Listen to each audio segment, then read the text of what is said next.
निकाल दिया। सुनिए ये कहानी। सीता का अपवाद करने वाले धोबी के पुनर्जन्म का वृतांत। यानी वो धोबी था, वो पिछले जन्म में कौन था जिसने सीता के विषय में ऐसी बात कही, जिसके चलते रामचंद्र जी ने सीता जी का बहिष्कार कर दिया, उनको जंगल में निकाल दिया।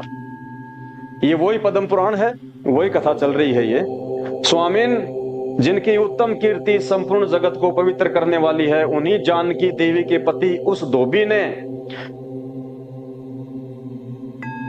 उसी जानकी देवी के प्रति उस धोबी ने निंदा युक्त वचन क्यों कहे? इसका क्या रहस्य है? शेष जी ने कहा, मिथिला नाम की महापुरी में महाराजा जनक राज्य करते थे। उनका नाम था शीरध्वज। एक बार वे यज्ञ के लिए पृथ्वी जोत रहे थे, वो हल चला रहे थे अपने खेत में राजा जनक। उस समय चौड़े मुंह वाली सीता फाल के समान धसने से बनी हुई गहरी रेखा के द्वारा एक कुमारी कन्या का प्रादुर्भाव हुआ, यानी उसका जो है वो जन्म हुआ। यानी राजा जनक एक यज्ञ करने के लिए खेत में हल चला रहे थे, तो उसी समय नीचे कोई मटका वगैरह निकला वो हल से, और उसके अंदर जो है सीता जी का जो है वो जन्म हुआ, जो रति से भी बढ़कर सुंदर थी। इससे राजा को बड़ी जो है प्रसन्नता हुई और उन्होंने भुवन मोहिनी शोभा से संपन्न उस कन्या का नाम सीता रख दिया। परम सुंदरी सीता एक दिन सखियों के साथ उद्यान में खेल रही थी। वहां उन्हें सुख पक्षी का एक जोड़ा दिखाई दिया।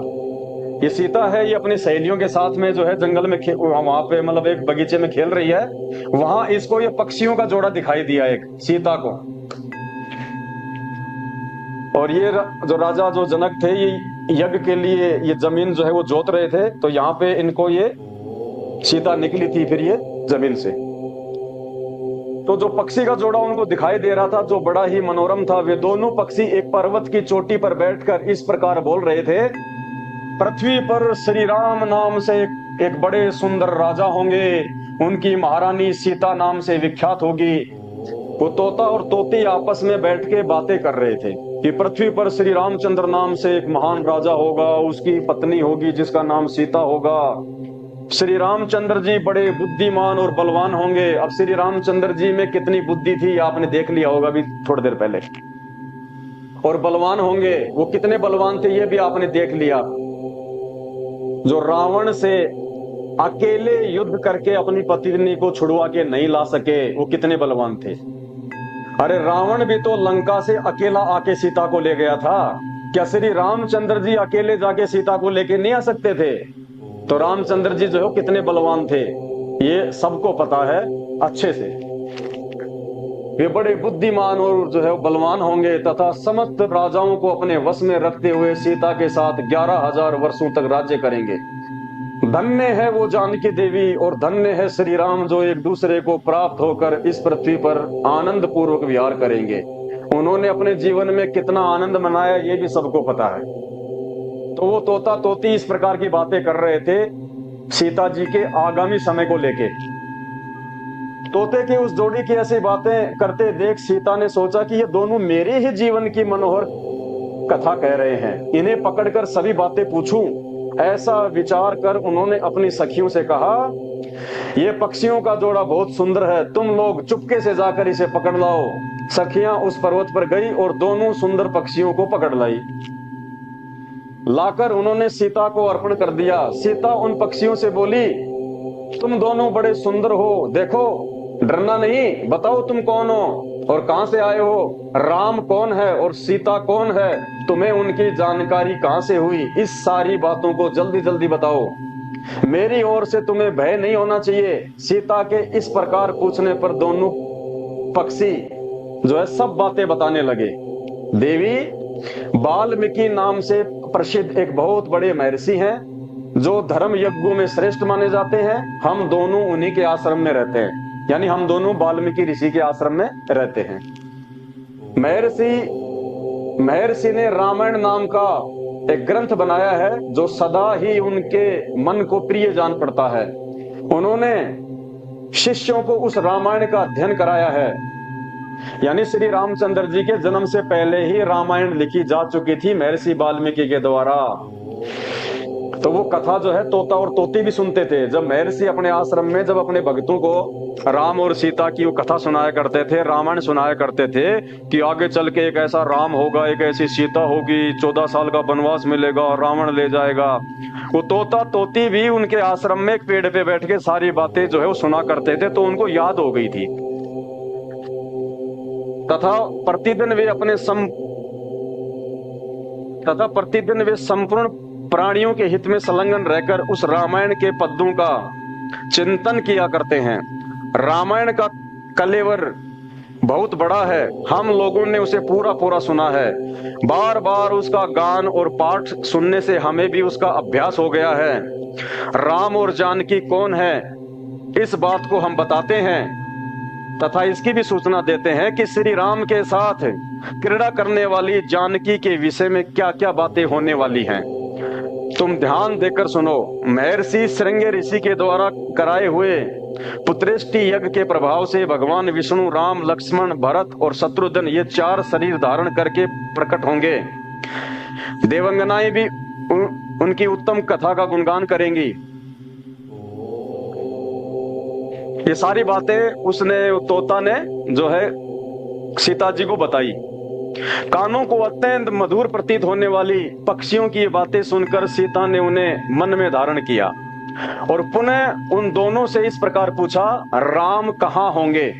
सीता ने कहा कि राम का जन्म कहाँ होगा, किसके पुत्र हैं और कैसे वे दुल्हे वेश में आकर जानकी को ग्रहण करेंगे और कैसे वो जो है शादी करके सीता को लेके जाएंगे, तथा मनुष्य अवतार में उनका श्री विग्रह कैसे होगा, यानी मनुष्य अवतार में जो श्री राम होंगे उनका शरीर कैसा होगा। श्री विग्रह मानिए उनका शरीर कैसा होगा, उनकी बॉडी कैसी होगी। उनके प्रश्न सुनकर सुखी मन ही मन जान गई कि ये सीता है।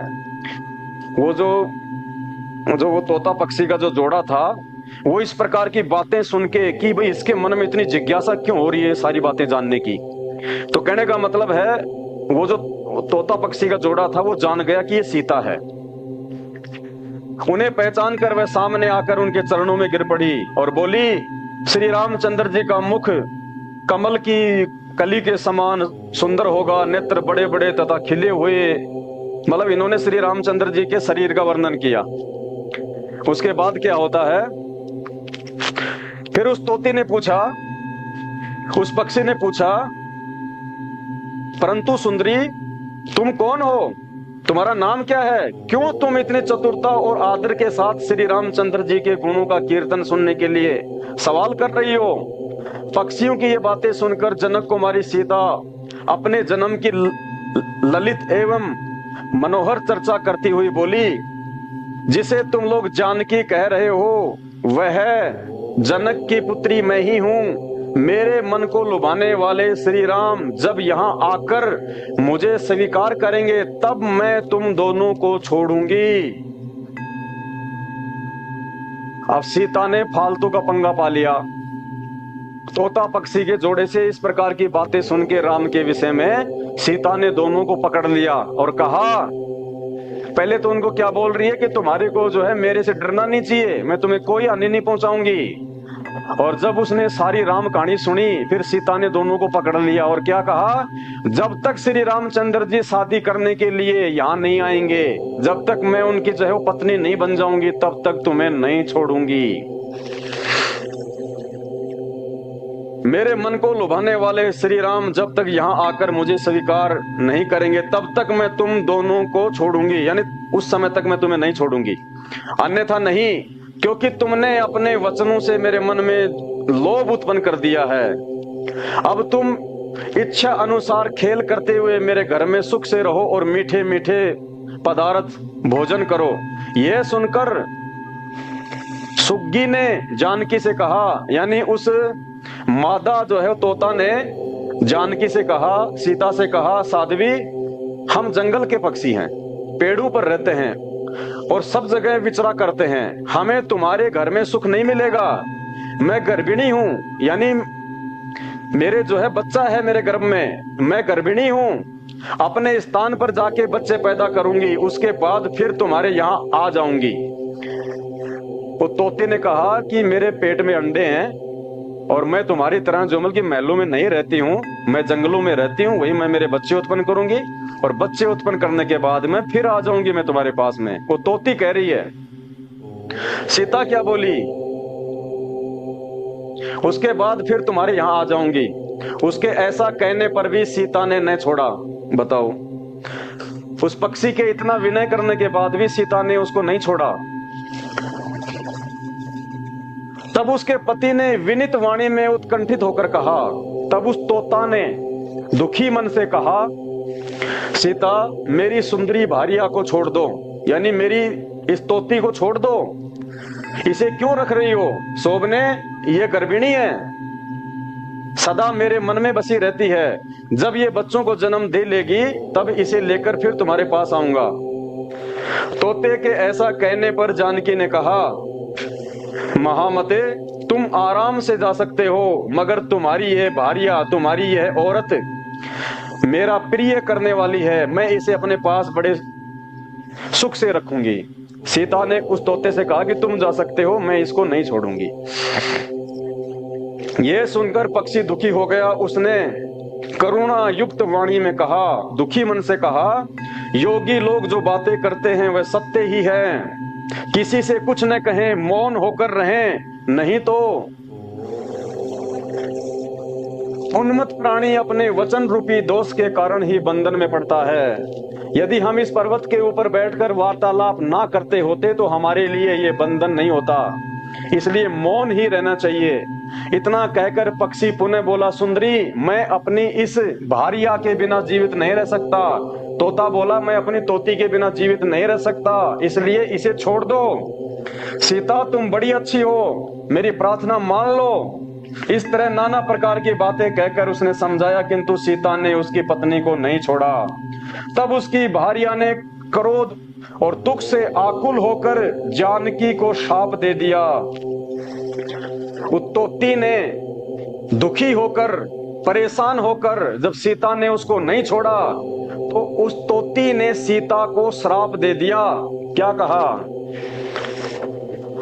अरे जिस प्रकार तू मुझे इस समय अपने पति से अलग कर रही है, वैसे ही तुझे स्वयं भी गर्भिणी अवस्था में श्री राम से अलग होना पड़ेगा। जैसे तू मुझे इस अवस्था में, मेरे पेट में मेरे बच्चे हैं, मैंने गर्भ धारण कर रखा है, इस स्थिति में जो तू मुझे अपने पति से अलग कर रही है, मैं तुझे श्राप देती हूँ, तुझे भी ऐसी ही स्थिति में जब तुझे गर्भ होगा तुझे अपने श्री राम से अलग होना पड़ेगा। ये श्राप लगा हुआ था जिनको हम माता सीता कहते हैं, जिनकी हम पूजा जो है वो करते हैं, ये श्राप लगा हुआ था इनको। अरे पूर्ण परमात्मा को श्राप नहीं लगता, जो पूर्ण शक्ति होती है, जो सबसे ऊपर होते हैं, उनको श्राप नहीं लगता। यूं कहकर पति वियोग के शोक से उसने प्राण निकल गए। इतना कह के सीता को श्राप देके उस तोते ने अपना शरीर छोड़ दिया, मर गई। उसने श्री रामचंद्र जी का स्मरण तथा पुनः पुनः राम नाम का उच्चारण करते हुए अपने प्राण त्याग दिए। इसलिए उसे ले जाने के लिए एक सुंदर विमान आया और वह पक्षिणी उस पर बैठकर भगवान के धाम को चली। लेखक कह रहा है कि उसने राम राम का जाप करते हुए शरीर छोड़ दिया। उसके बाद में स्वर्ग से एक विमान आया और उसको ले गया। ये कौन से राम का जाप किया इसने? इसने उस राम का जाप किया जिस राम का जाप महर्षि वाल्मीकि किया करते थे। त्रेता युग में जन्मे श्री रामचंद्र का नहीं, उस राम का जो राम से भी जो पहले है। राम राम सब जगत बखाने, आदि राम कोई बिरला जाने। उस राम का जो सतयुग में भी था, जो हमेशा रहता है, जिसने सारी सृष्टि को रचा है। भारिया की मृत्यु हो जाने पर पक्षी शोक से आतुर होकर बोला। अब उस तोती की मृत्यु हो जाने पर उसका जो पति था, जो वो तोता था, वो क्या बोला? मैं मनुष्यों से भरी हुई श्री राम की नगरी अयोध्या में जन्म लूंगा। बोला मैं अयोध्या में जन्म लूंगा तथा मेरे ही वाक्य से मेरे ही वाक्य से उद्वेग में पड़कर इसे पति के वियोग का भारी दुख उठाना पड़ेगा। उस तोते ने कहा कि मैं भी श्री राम की नगरी अयोध्या में जन्म लूंगा मानव शरीर में, और मेरे ही वाक्य सुनकर श्री रामचंद्र जी जो है वो दुखी होंगे और जो है सीता तेरे को वो जंगल में निकालेंगे। यानी वो जो धोबी था, वो धोबी कौन था? वो तोते वाली आत्मा थी वो। ये कहकर वह वहां से चला गया। क्रोध और सीता जी का अपमान करने के कारण उसका धोबी की योनि में जन्म हुआ।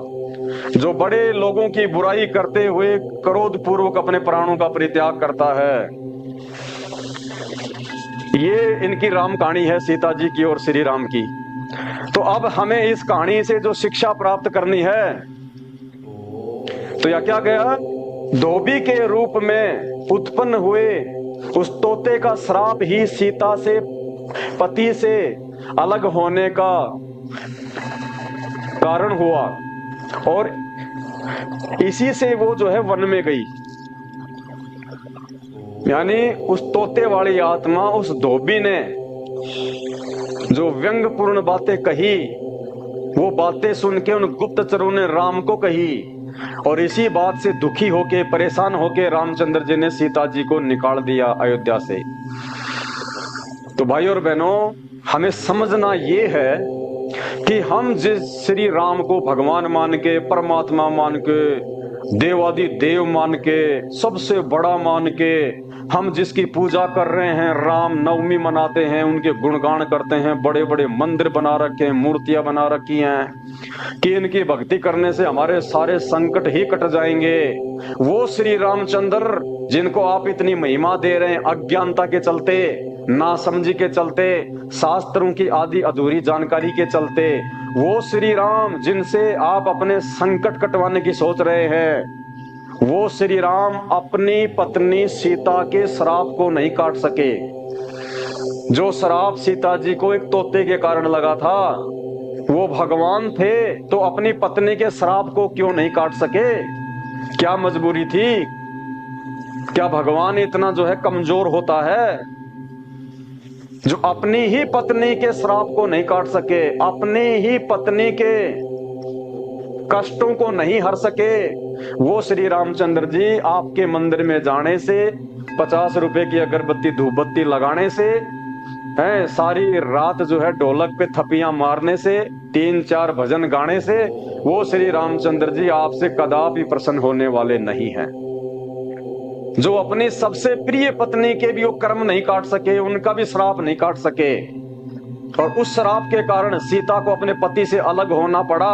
भगवान थे तो श्राप को काट देते, 2 मिनट लगती। जैसे आज संत रामपाल जी स्टाम्प पे लिख के देते हैं, अगर किसी ज्योतिष ने, अगर किसी हस्तरेखा देखने वाले ने अगर आपको ये बता रखा है कि 6 महीने बाद में तेरी मृत्यु होने वाली है, तो संत रामपाल जी कहते हैं आके मेरे से नाम उपदेश ले लो, 100 साल की उम्र दूंगा, 100 साल की स्टाम्प पे लिखवा लेना। बड़े से बड़े रोग, कैंसर, एड्स, जो भी महामारी आपको है, और पीजीआई और एम्स के बड़े से बड़े डॉक्टरों ने, अमेरिका के बड़े से बड़े डॉक्टर ने आपको ये कह दिया कि तेरी लास्ट स्टेज है, इसके बाद तेरा जीवन शेष नहीं है, 3 महीने बाद में आपको जो है ये प्राण त्यागने पड़ेंगे। संत रामपाल जी कहते हैं एक बार मेरे से आके नाम उपदेश ले लो, और मैं तुम्हें जो भक्ति दूंगा, जो मंत्र दूंगा, उनका जाप करो, और 100 साल की उम्र की गारंटी ले लो, गारंटी। ये है असली राम, ये है आदि राम, ये है आदि पुरुष। चाहे लाखों लोगों के श्राप कटवा लो, लाखों लोगों के संकट कटवा लो।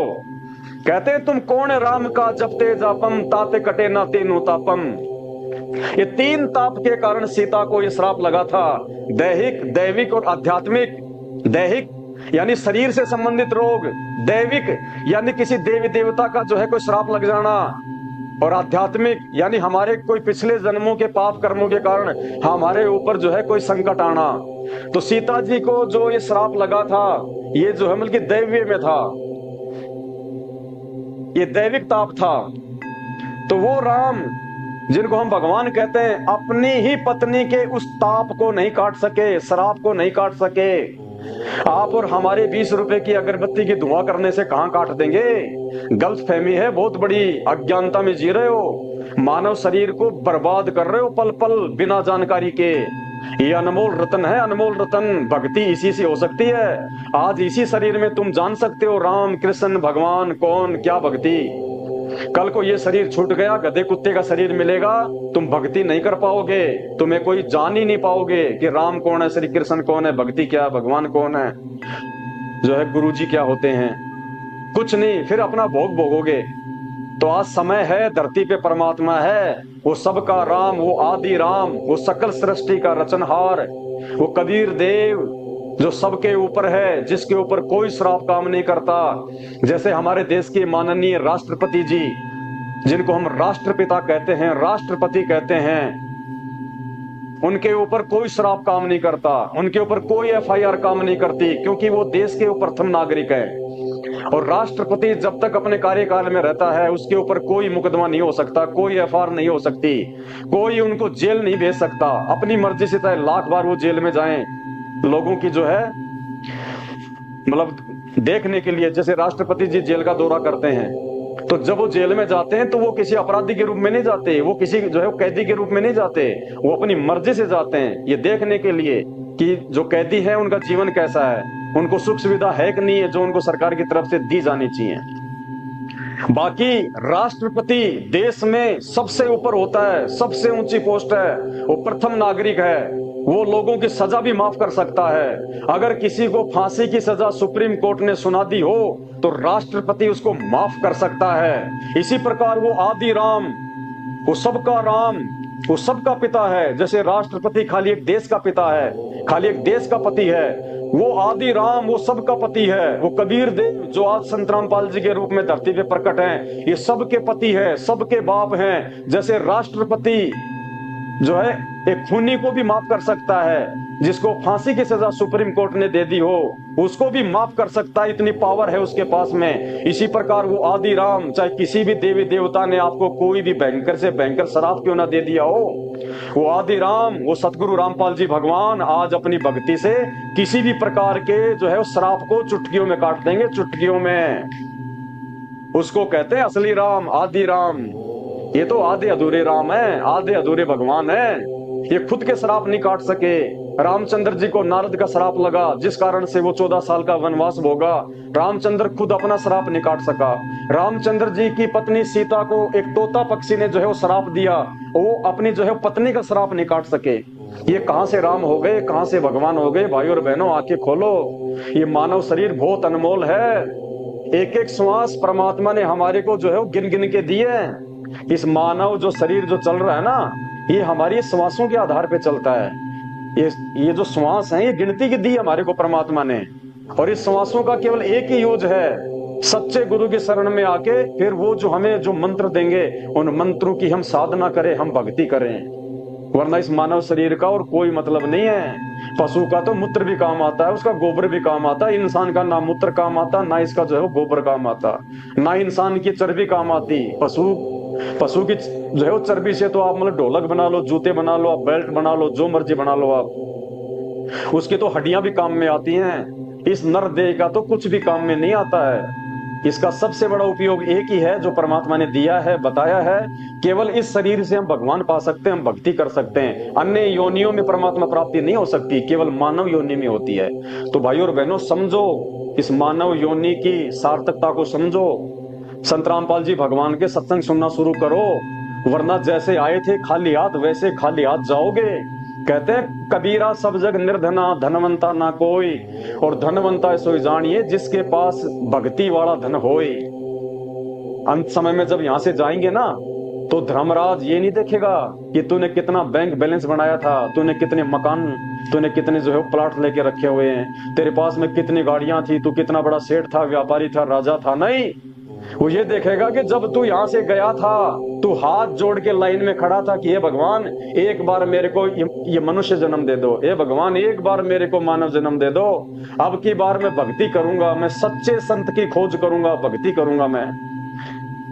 और नीचे जाते ही फिर तू भूल गया यार दोस्ती, खाना पीना, शराब, मांस, गुटके, चोरी जारी। भक्ति भी करी तो उल्टी भक्ति करी, मनमुखी तूने मंत्र जाप किए। ला क्या लाया भक्ति धन दिखा मेरे को। तो वो पैसा नहीं मांगेगा धर्मराज, वो चेक नहीं मांगता, वो जैक नहीं मांगता, वो ये नहीं देखेगा कि नीचे तेरे 20 प्लाट हैं, तेरी 20 कोठियां हैं, तेरा इतना बड़ा तेरा परिवार है, तू बहुत बड़ा कोई अध्यक्ष था, बहुत बड़ा तू कोई राजनायक था। नहीं, सब नंगे खड़े होंगे वहां पे एक लाइन में, राजा से लेके भिखारी। और वो पूछेगा, ला क्या जी? अरे भक्ति धन, तू गया तब रो रहा था ना, देख डिस्प्ले चला देगा वहां पे कि देख तू क्या बोल रहा था, हे भगवान एक मानव जन्म दे दो, अब की बार भक्ति करूंगा और कुछ नहीं करूंगा, मेरे को तो सब पता चल गया, बाकी सब बेकार है। बेटा बेटी, ये कार कोठी, यार दोस्त, मान बढ़ाई, ये पैसा रुपया, सब वही की वही रह जाएंगे। ला क्या लाया? तूने कितने जो है नाम जपे? तेरा गुरु कौन है बता, दिखा। जी मैंने तो कोई गुरु नहीं बनाया, मुझे तो पता ही नहीं चला। अरे धरती पे भगवान आया हुआ था नालायक, अजी मुझे तो किसी ने नहीं बताया। फिर ये वीडियो चला दिए जाएंगे जो आप देख रहे हो कि देख 2 घंटे से वो बेचारा थूक बिलवा रहा था कि धरती पे संत रामपाल जी के रूप में भगवान आए हुए हैं, परमात्मा आए हुए हैं, ये सबके राम हैं, श्री राम के भी राम हैं। और तू नीचे गालियां निकाल रहा था कि वो तो बलात्कारी है, वो तो ये है, वो तो वो है, माँ बहन की गालियां दे रहा था। चल फिर नरक में ठोका जाएगा, नरक में गरम गरम लोहा उसके मुंह में डाला जाएगा, छाती पे हथौड़े मारेंगे यम के दूत। सच्चे संत की निंदा करने वालों के साथ में ये बनता है। कहते हैं सतगुरु का सिजदा करूं, यानी बारंबार मैं उनको दंडवत करूं, सतगुरु को सिजदा करूं। ऐसी एक वाणी है परमपिता परमेश्वर की। कौन सी वाणी है? हाँ, सतगुरु का सिजदा करूं, जिसने कर्म छुटाए कोट, और ऐसे गुरु की जो निंदा करे उसके यम फोड़ेंगे होठ। ऐसे महान संत की, ऐसे महान श्री राम की जो निंदा करता है, जब वो संत रूप में आते हैं धरती पे, कहते हैं फिर यम के दूत उसके होठों पे मारते हैं हथौड़े। होठों का नाम इसलिए लिया है कि होठों पे जब थोड़ी सी चोट लगती है तो बहुत जल्दी यहाँ पे सोजन आ जाता है और दर्द भी बहुत होता है। तो कहते हैं वो यम के दूत होठों पे मारेंगे भाले, वो नहीं देखते फिर इसके कहां लगेगी कहां नहीं लगेगी। तो भाई और बहनों, विनती है, प्रार्थना है, हाथ जोड़ के निवेदन है, ना आप मेरे रिश्तेदार हैं, ना मैं आपका रिश्तेदार हूं, ना मैं आपको जानता, ना आप मुझे जानते। मैं तो केवल अपने गुरु भगवान के आदेश अनुसार उनसे ये ज्ञान लेने के बाद में आप भाई बहनों को जगाने के लिए, क्योंकि आपका मानव जन्म में नकली धर्म गुरुओं की शास्त्र विरुद्ध भक्ति के कारण बर्बाद हो रहा है। पल पल आप जो है मतलब नरक की तरफ जा रहे हैं। आंखें खोल लो समय रहते। ये तुम्हारे काम धंधे, तुम्हारा परिवार, तुम्हारा शरीर भी सतगुरु की शरण में आने के बाद में ही ढंग से चलेगा। और वर्तमान में यदि तुम्हें कोई थोड़ा बहुत कोई लाभ मिल रहा है, कोई सुख मिल रहा है घर में, परिवार में, व्यापार में, तो ये ना सोचना नकली धर्म गुरुओं के कारण मिल रहा है। मैंने तो गुरुजी बना रखे हैं जो मेरे को राधे राधे शाम मिला देगा, जाप दे रखा है, हरिओम हरिओम। नहीं, तुम्हें पिछले संस्कार मिल रहे, जैसे वो टटीरी पक्षी थी, उसके पिछले संस्कारों की वजह से परमात्मा ने उसके अंडों की रक्षा की थी। इसी प्रकार तुम्हें वर्तमान में जो लाभ मिल रहे हैं, तुम्हारे पिछले मानव जन्म में तुमने जो भक्ति की होगी ना, ये उसके प्रतिफल में तुम्हारी जो बैटरी चार्ज है उससे तुम्हारा जीवन चल रहा है। ये नकली संतो तुम्हारा जीवन जो है बर्बाद करने की तरफ आगे बढ़ा रहे हैं। और वास्तव में यदि तुम्हारे भाग्य में कोई लाभ नहीं है, तुम्हारे भाग्य में यदि कोई सुख नहीं है, तो वर्तमान में ये परमात्मा संत रामपाल जी के रूप में धरती पे प्रकट है, नया भाग्य लिख देगा उसको काट के। ये वो समर्थ राजा राम है, असली राजा ये है, शहंशाह जो सतलोक का राजा है, सबसे ऊपर के लोक में राजा जो रहता है, जो सिंहासन पे बैठा हुआ है, जो पूरे ब्रह्मांडों का संचालन करता है वहां बैठ के अपने एक रूप में। आज वो कबीर परमात्मा, वो राजाओं का राजा, वो शहंशाह सतलोक से उतर के, हमारा सौभाग्य है सभी प्राणियों का, जितने भी इस धरती पे मानव शरीरधारी प्राणी हैं उनका, कि आज हमारे को पूर्ण संत मिला हुआ है, पूर्ण परमात्मा धरती पे आए हुए हैं। भाई और बहनों, अविलंब मत सोचो, आत्म कल्याण के विषय में किसी की नहीं माननी चाहिए, केवल वो मानो जो सत्य है। तो ये शास्त्र आपके सामने है, इनमें आपके विष्णु अवतार राजा दशरथ के पुत्र श्री रामचंद्र जी का, उनकी पत्नी सीता जी का, और उनके गुरुजी कितने महान थे, जिन्होंने शुभ मुहूर्त निकाला, शुभ लगन निकाला है, कि मैंने जो लगन निकाल दिया है, इस लगन में सीता राम की शादी होगी, आजीवन ये सुखी रहेंगे। और उसके लगन निकालने के बाद, उसके मुहूर्त निकालने के बाद, वशिष्ठ मुनि की अध्यक्षता में राम और सीता के शादी होने के बावजूद, कहते हैं वशिष्ठ जैसे तत्वता ज्ञानी शोध के लगन धरे, और सीता हरण मरण दशरथ को बन बन राम फिर। ऐसी दुर्गति हुई वशिष्ठ मुनि के द्वारा निकाले गए शुभ मुहूर्त के बाद। तो इन मुहूर्तों के चक्कर में ना पड़ो, इन फालतू की पूजा और ये कर्मकांड के चक्कर में ना पड़ो। आप अपना समय और पैसा बर्बाद कर रहे हो। जब तक आप पूर्ण संत सतगुरु रामपाल जी भगवान की शरण में नहीं आते हैं, तब तक आपको अपने पिछले जन्मों का जो भाग्य मिलेगा, आपको जो आपके संस्कार में है वही मिलेगा। अच्छा या बुरा, लाभ या हानि, सुख या दुख, जीवन या मौत, कोई माई का लाल इस धरती पे चेंज नहीं कर सकता। कोई शंकराचार्य, कोई मठाधीश, कोई जी हो, कोई चेंज नहीं कर सकता। अगर कोई चेंज कर सकता है इन हाथों की रेखाओं को, माँ के गर्भ में जो है उस आत्मा के लिखे गए उस भाग्य को, तो केवल धरती पे एकमात्र संत रामपाल जी हैं। इनके अलावा कोई दूसरा कोई पुरुष नहीं है। अभी आपके संस्कार के ऊपर है यह बातें आपको कितनी समझ में आती हैं, या आप जी इन बातों को जो है कितना हल्के में और मजाक में लेते हैं। खैर, हमारी जिम्मेदारी है, हम निभाएंगे एक मनुष्य होने के नाते, और एक सच्चे संत का छोटा सा तुच्छ अदना सा एक उनका भगत होने के नाते मेरी जिम्मेदारी बनती है कि जिस अज्ञान और पाखंड को मिटाने के लिए आज मेरे गुरुदेव भगवान ने 28 वर्षों से जो संघर्ष किया है, और जिस कदर आज वो पूरे विश्व के उद्धार के लिए, पूरे विश्व के कल्याण के लिए, थोड़े से समय के लिए जो वे जेल में जाके बैठे हुए हैं, जो वो लीला कर रहे हैं, आज मेरी जिम्मेदारी बनती है उनकी गैर हाजिरी में, उनकी गैर मौजूदगी में, कि जो काम मेरे बाप ने किया उस काम को मैं आगे बढ़ाऊं, उस काम में मैं उनका सहयोग दूं, वरना धिक्कार है मेरे जीवन को। अरे मेरा बाप जेल में बैठा है और पीछे से मैं मौज मस्ती करूं, खाऊं पीऊं, सारा दिन इस काम धंधे में 2 टाइम की रोजी रोटी के लिए गधे और बैल की तरह लगा रहूं, और जो मिशन मेरे बाप ने छेड़ा था उसकी तरफ मेरा ध्यान भी नहीं है, तो धिक्कार है मेरे मानव जीवन को, धिक्कार है मेरा उनका भगत होने को। तो भाई और बहनों, हम अपनी जिम्मेदारी निभा रहे हैं। आप लोग जागो, ये हम सबका पिता है, हम सबका बाप है। धरती पे केवल एकमात्र यही एक संत है, यही एक गुरु है, जिनसे नाम उपदेश लेने के बाद हमारी आत्मा का उद्धार हो सकता है। वर्तमान में भी हमारे को लाभ मिलेगा, हमारे काम धंधे में, व्यापार में, हर प्रकार से। माँ बाप से पहले बेटा बेटी नहीं मरेंगे, एक्सीडेंट नहीं होगा, घर में कोई महामारी, कोई अकाल मौत नहीं होगी, औरत कभी विधवा नहीं होगी, गारंटेड बात है। एक बार आप संत रामपाल जी की सत्संग सुन के, उनसे नाम लेके, और जो नियम वो बताते हैं, जो मर्यादा, उन मर्यादाओं में रह के आप भक्ति करना शुरू करो, फिर देखो आप चमत्कार। भूल जाओगे देवी देवताओं को, भूल जाओगे ब्रह्मा विष्णु महेश को, आपको सौपन में भी याद नहीं आएंगे। आपको ये बच्चे जैसे नजर आएंगे, हाथी के आगे मच्छर जैसे नजर आएंगे, कि अज्ञानता में हम जिनको बहुत बड़ा मान रहे थे, भगवान मान रहे थे, सुप्रीम कोर्ट मान रहे थे, ये तो बालकों जैसे हैं। इनसे अच्छे तो हमारे भगत हैं, इनसे अच्छे तो संत रामपाल जी के हम भगत हैं। इनसे ज्यादा जो भक्ति है वो आज संत रामपाल जी के जो है भक्तों के पास में है। श्री राम, श्री कृष्ण, ब्रह्मा विष्णु महेश तो जो है वो नरक की ओर बढ़ रहे हैं। वो तो अपनी जो भक्ति कमाई जो उन्होंने की थी किसी जन्म में, आज उसको ब्रह्मा विष्णु महेश बन के अवतार धारण करके उस काल के आदेश से उस भक्ति को जो है वो नष्ट कर रहे हैं। और हम लोग सच्चे संत की शरण में आके भक्ति जोड़ रहे हैं, हम अपनी बैटरी को चार्ज कर रहे हैं, हम सतलोक जाने की दिशा में आगे बढ़ रहे हैं। ये देवता भी रोते मानव शरीर प्राप्त करने को, कहते हैं इस देही को देवालोच तू नर क्यों उकलाता, कि हे नादान प्राणी, ये मानव शरीर प्राप्त करने को तो देवता भी जो है रोते हैं, वो तरसते हैं, क्योंकि मोक्ष केवल इस धरती पे, इस पृथ्वीलोक पे मानव जन्म प्राप्त करके ही जो है वो पाया जा सकता है। देवता योनि में मोक्ष नहीं है, पशु योनि में मोक्ष नहीं है, पक्षी योनि में जो है मोक्ष नहीं है, ब्रह्मा विष्णु महेश की योनि में मोक्ष नहीं है। वो तो अपने उन कर्मों का भोग रहे हैं ऊपर जाके। ये कर्म क्षेत्र है, ये धरती, ये पृथ्वी, ये मृतलोक है।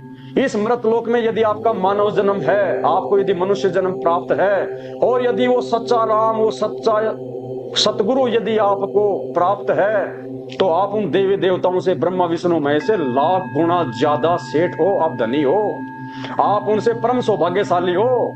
वो ब्रह्मा विष्णु महेश और उनके अवतार तो मरने के बाद में 84 में जाएंगे, और तुम इस मानव शरीर से उस आदि राम, उस तत्वदर्शी संत, उस कबीर देव सतगुरु रामपाल जी भगवान की शरण प्राप्त करके, उनकी भक्ति करके, उनकी मर्यादा में रह के तुम सदा सदा के लिए जन्म और मरण से मुक्ति पाने जा रहे हो, सतलोक में जा रहे हो, सचखंड में जाओगे, जहां हमारे बाप के जो है कोटे से हमें सब कुछ मिलेगा, सब कुछ मिलेगा। अब यहाँ तो हमारे को 24 घंटे काम धाम करना, लड़ाई झगड़ा, मारपीट, अमीरी गरीबी, दुख संकट, हारी बीमारी, दुनिया भर की टेंशन।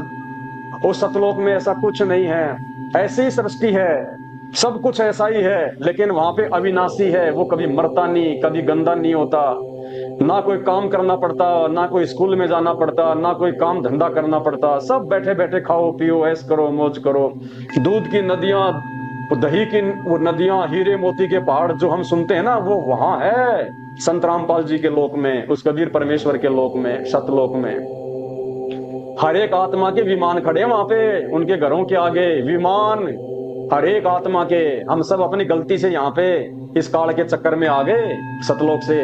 दुर्गा और काल ने सतलोक में बहुत बड़ी जो है एक गलती की थी, और इनके चक्कर में फंस के हम अपने बाप के लोक से यहाँ आ गिरे। इनके चक्कर में इस गंदे लोक में हम इस जेल में आ पड़े कि दुर्गा और काल कौन है, इन्होंने क्या गलती की थी, और इनके चक्कर में फंस के हम कैसे आज यहाँ पे गधे कुत्ते सूअर बन रहे हैं। इसकी पूरी जानकारी आपको सृष्टि रचना में मिलेगी, इसलिए यूट्यूब पे जाके सर्च करना सृष्टि रचना संत रामपाल जी भगवान, आंख खुल जाएगी आपकी आंख। वरना भाई कहते हैं मानव जन्म पाए के जो नहीं रटे प्रभु का नाम। कौन से प्रभु का? आदि राम का, संत रामपाल जी से लेके। तो कहते हैं मानव जन्म पाए के जो नहीं रटे उस प्रभु का नाम। तो जैसे कुआ जल बिना फिर बनवाया क्या काम? जैसे आपने कोई कुआ खोदा और उसमें पानी है ही नहीं, तो क्या फायदा फिर वो कुआ खुदवाने का। तो मानव जन्म जो परमात्मा की भक्ति के लिए मिलता है, ये मानव जन्म प्राप्त करके भी यदि हमने सच्चे सतगुरु की पहचान नहीं की, उनके शरण में नहीं आए, तो धिक्कार है भाई ये मानव जन्म प्राप्त करने को। जब लक 84 में ही जाना है तो फिर क्या फायदा है इतना सुंदर शरीर प्राप्त करने का। तो भाई और बहनों, हाथ जोड़ के विनती है, आपका ज्यादा समय नहीं लूंगा। फिर समय समय पे गुरुदेव भगवान के आदेश से, उनकी सत प्रेरणा से, इन्हीं शास्त्रों को लेके आपको जगाने के लिए, आपकी आध्यात्मिक चेतना को जागृत करने के लिए आता रहूंगा। वीडियो आपके लिए मैं बनाता रहूंगा। अभी तक आपने यदि हमारे फेसबुक पेज को फॉलो नहीं किया है, पवन दास इज लाइव को, तो फॉलो कर लें, बहुत काम आएगा, नई नई जानकारी मिलेगी। इसी के साथ आज का वीडियो मैं जो है एंड करता हूं। आगे फिर आपके सामने जो है रूबरू होंगे। बंदी छोड़ सतगुरु रामपाल जी भगवान की जय हो।